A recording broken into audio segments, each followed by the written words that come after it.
right, I don't know if I can even walk with this thing. Just freaking microphone attached to my phone. Hello, I'm Henry, also known as Music Simplified, and today I'm gonna review the sound quality of the FiiO FA9, which is the FiiO Flagship. Now, everybody knows I'm a fan of FiiO, all right? The FA1 is an amazing little thing with very little quantity of bass, but the quality of bass is world class, and also the detail in this thing is amazing.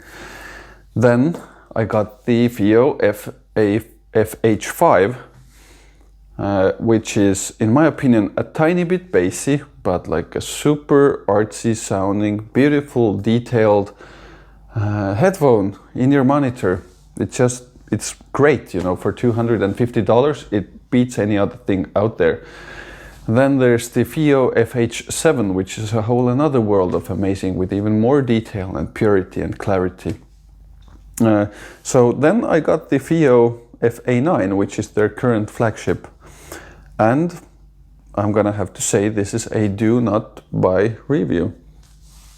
I ordered them, I was completely confident in them. So many reviewers said that they are the most detailed, precise and accurate and, well, arguably the best thing FiiO made. And in a way they are. I mean, if we go comparing them back to back, then they are better than the other FiiO headphones in every category. Do they have a more even frequency response? Yes. Do they have more detail? Yes. Is the bass more precise? Yes. Is the separation of elements more precise? It is. But the way the whole package influences you is a turn-off. It's boring. You know, watch Z reviews. You know, it's like a girl that's, you know, perfect on paper, looks good on a drawing, has all the right qualities, but it just doesn't turn you on. And that's where I got with these earphones.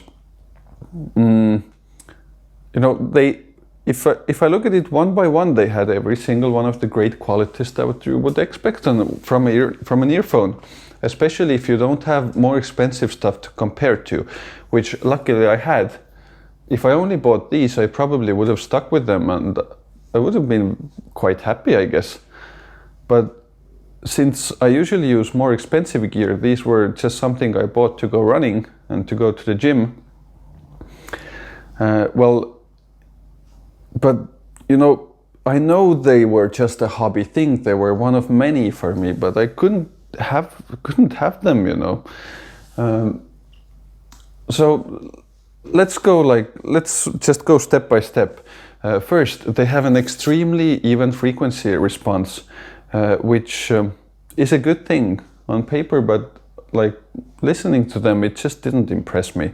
You know, if you're paying $500 for headphones, then let's set two expectations straight. First, you're not gonna get a perfect earphone for this money, or I think for any money. You know, there are always gonna be some pluses and some minuses that this thing has. So you're not gonna get a perfect headphone, and second, you shouldn't even look for a perfect earphone. Because in the end, like, let's say if you want the perfect little, no, I wouldn't even use this for mixing. Let's go back 10 seconds. Well, you know, if it's, I just lost my mind there. Okay, let's go again. Henry, you can pick it up.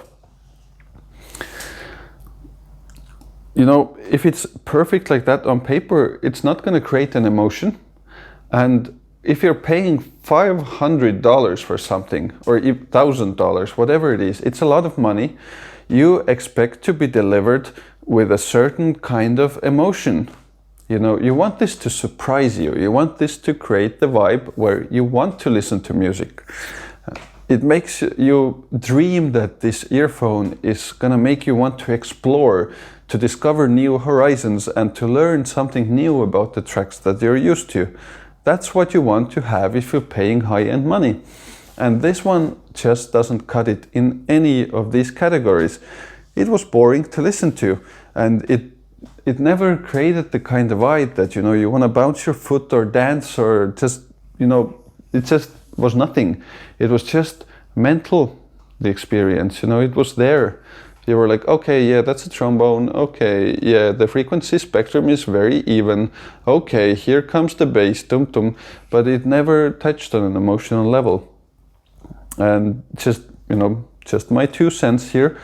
But I think this is not what you should be looking for. I completely understand what FiiO wanted to do with this earphone. They wanted to create a very precise, very clean, very detailed earphone, and they completely succeeded in that. This earphone is not a failure.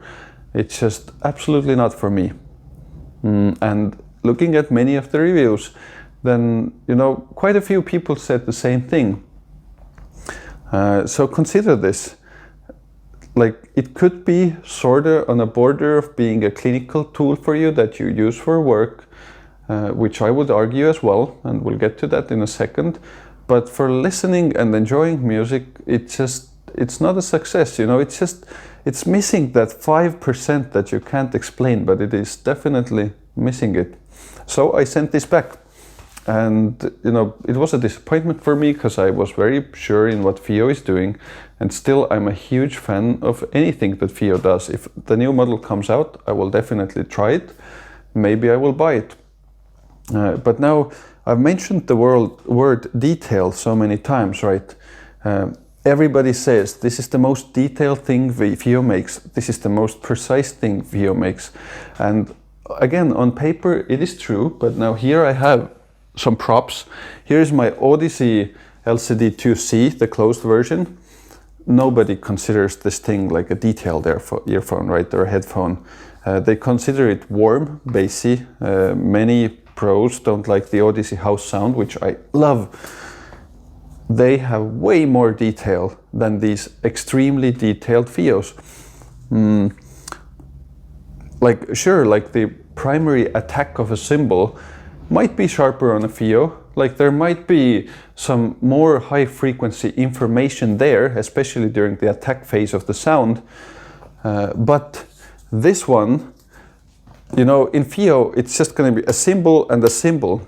And this one, it's going to be a cymbal over here, a cymbal over there, then the decay of the cymbal slowly vibrating over here, the decay of the second cymbal slowly vibrating over here, then there's a little hi-hat going over there, and, you know, they become sort of like a living thing. There's so much information when you go to, you know, there's less high-end information here, but the depth of this high-end information is amazing.